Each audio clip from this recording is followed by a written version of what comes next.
मन गुंजे सतनाम। घासीदास बाबा आए, जगमम फैलाए ज्ञान, अंधियारा ला मिटाए, दी सूझी यार, मन के एक समान, यही बाबा के सार। सतनाम सतनाम बोले सारा गाँव, घासीदास बाबा के अमर ये चाव। सतनाम सतनाम सच्चाई के तान, भारत के जवान मन झुके सारा जान। न झूठ न फूट न बैर सिखाए, सादा जीवन ऊंच विचार बताए।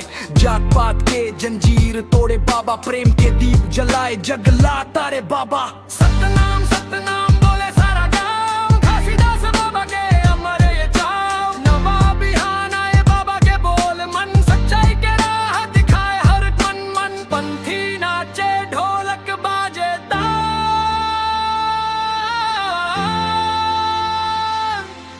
जय जोहार बाबा जय हो सतनाम।